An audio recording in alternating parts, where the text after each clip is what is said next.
By the way, that was just a small taste of life at my house these days. Now listen to this. On the first day of the week at early dawn, they came to the tomb, taking the spices that they had prepared. They found the stone rolled away from the tomb, but when they went in, they did not find the body. While they were perplexed about this, suddenly 2 men in dazzling clothes stood beside them. The women were terrified and bowed their faces down to the ground. But the men said to them, "Why do you look for the living among the dead? He is not here, but has risen. Remember how he told you while he was still in Galilee that the Son of Man must be handed over to sinners and be crucified, and on the 3rd day rise again." Then they remembered his words. And returning from the tomb, they told all this to the 11 and to all the rest. Now it was Mary Magdalene, Joanna, Mary the mother of James, and the other women with them who told this to the apostles. But these words seemed to them an idle tale, and they did not believe them. But Peter got up and ran to the tomb. Stooping and looking in, he saw the linen cloths by themselves. Then he went home, amazed at what had happened. This is the word of the Lord.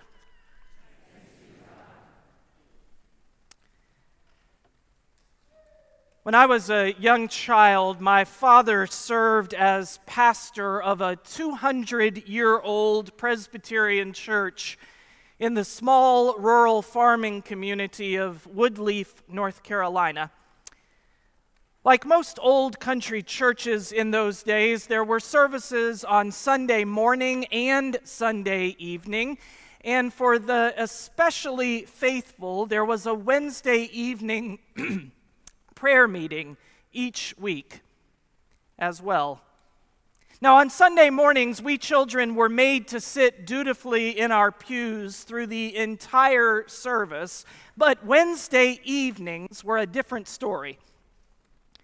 On Wednesday evenings, we were free to roam, and we would often play a game of hide and seek while our parents prayed in the sanctuary. Our preferred hide-and-seek location was outside the church building, but I remember one Wednesday evening in the middle of winter, I think I was about 7 years old, we were playing hide-and-seek in the darkened church. It was too cold to play outside.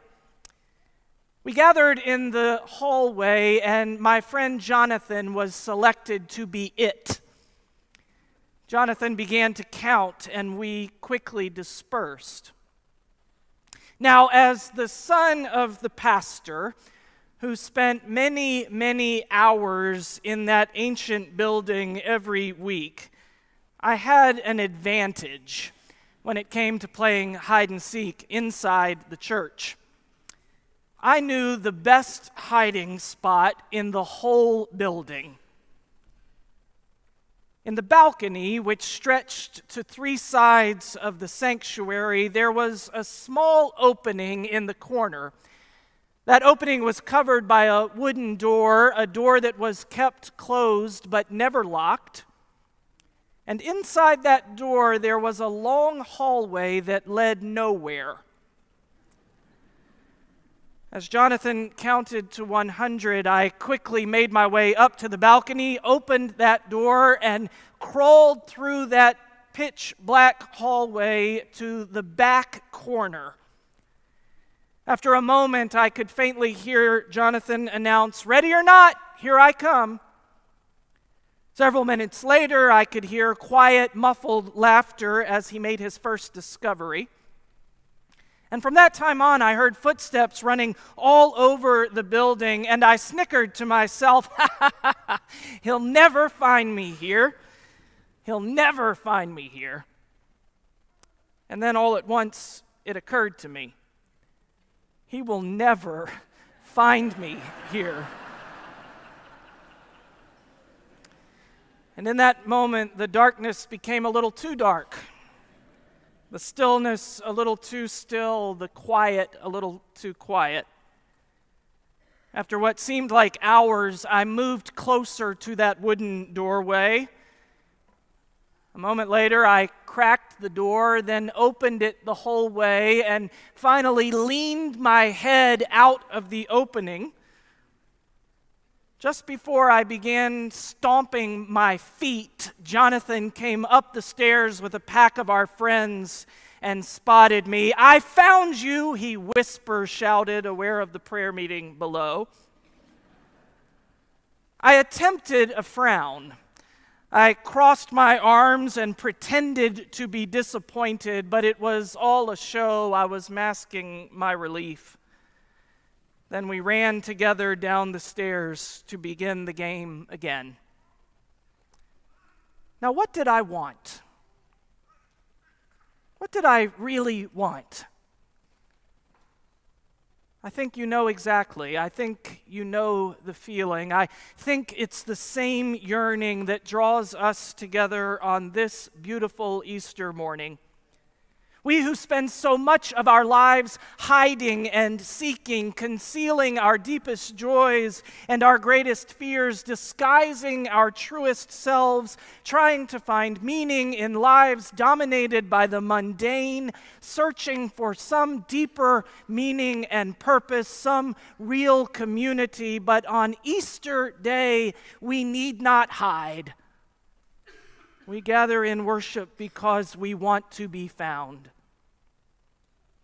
This day, we want to be seen and known. We want to be called by name, accepted and loved, redeemed and given a brand new start. We want to be found on this Easter day, and so we come.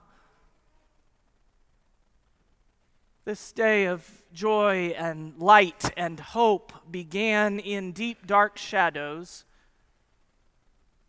Early in the morning, on the first day of the week, darkness lingered.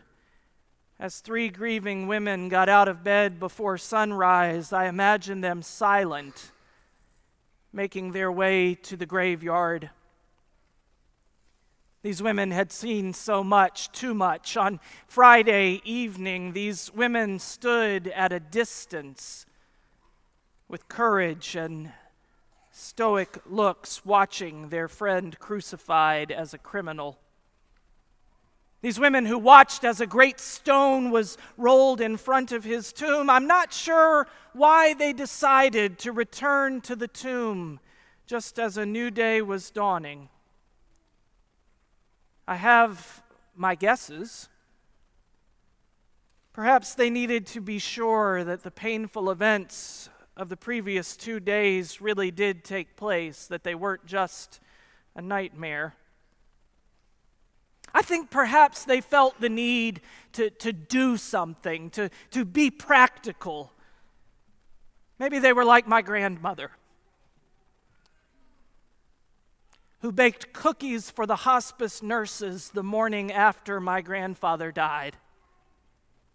Maybe they simply couldn't sleep and needed to do something with all that nervous energy. Luke says they took burial spices. But I do wonder.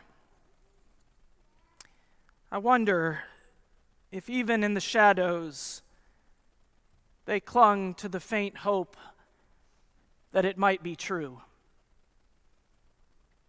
On the third day, he said, I wonder if they hoped to be found.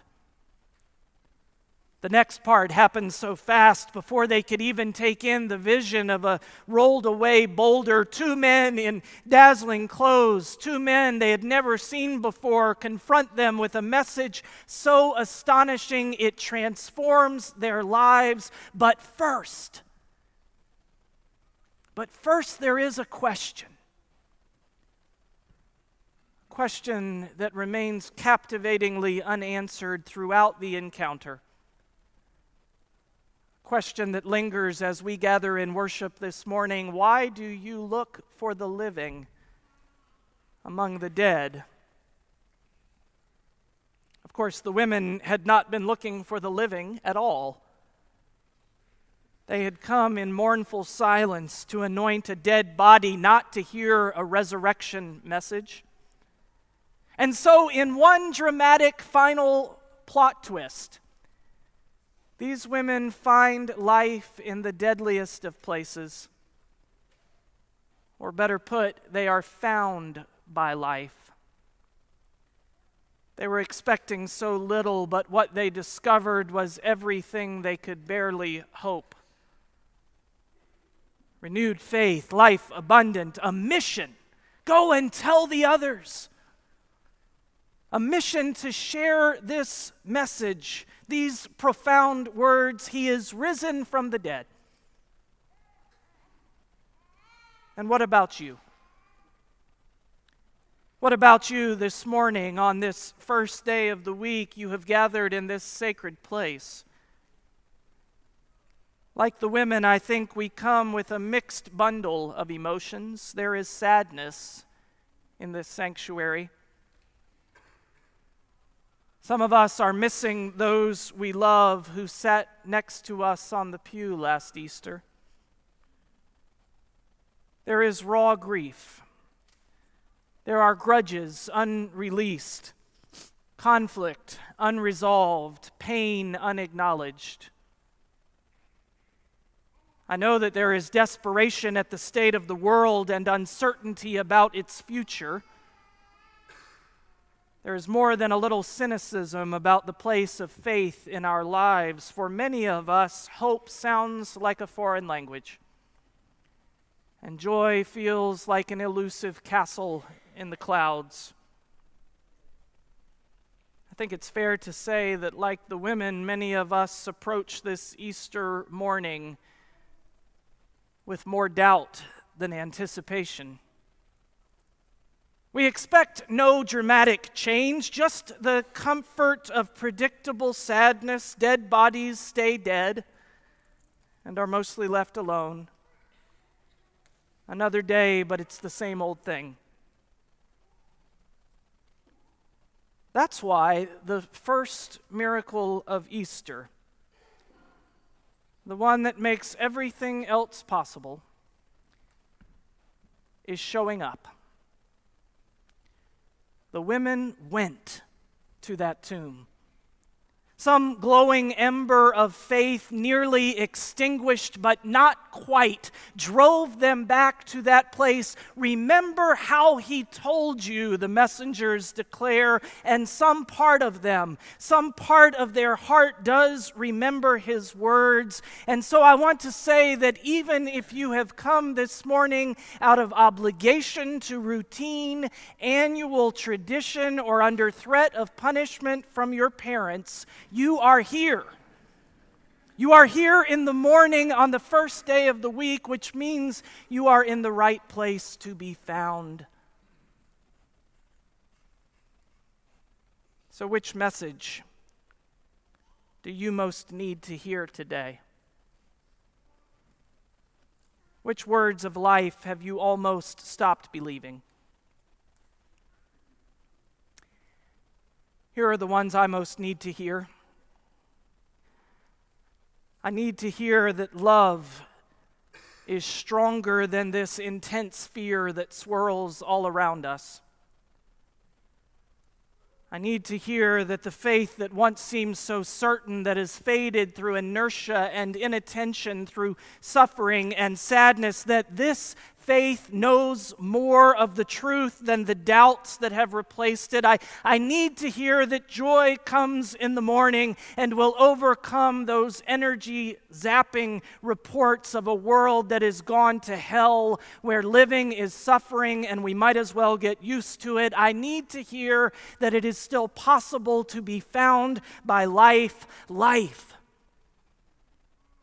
beyond our diminished expectations, life that is more than breathing, life that is itself alive with hope and possibility, with meaning and purpose. And that's why I showed up this morning. And you showed up too. Quite a crowd of you. Maybe you believe that something might be different because you did. It's a good bet. Showing up changes things. Oh, I've seen it. Someone brand new to town and feeling lonely, just hoping to be in the company of others for an hour. I've seen it.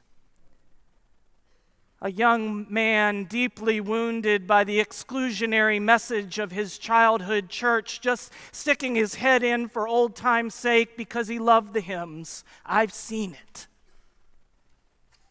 A family just settling into the neighborhood, just looking for a preschool in the area. I've seen it. A woman deeply grieving the loss of her husband, here for just one Sunday because he loved to go to church. I've seen it. Just stopping by, just looking in, just visiting, just trying it out, just in the neighborhood, just sitting in the back. Just had to see that sanctuary just this once, just to hear the music, just because it seemed like the thing to do, just one more chance, just my last shred of hope, and then something takes hold of that person. Looking? No. I wasn't looking. I just showed up. And it found me. Oh, my brothers and sisters, it still happens. It has happened to some of you. In every life, there are moments of incomprehensible wonder and overwhelming joy. Easter Sunday is one of those moments. Easter Sunday is dazzling.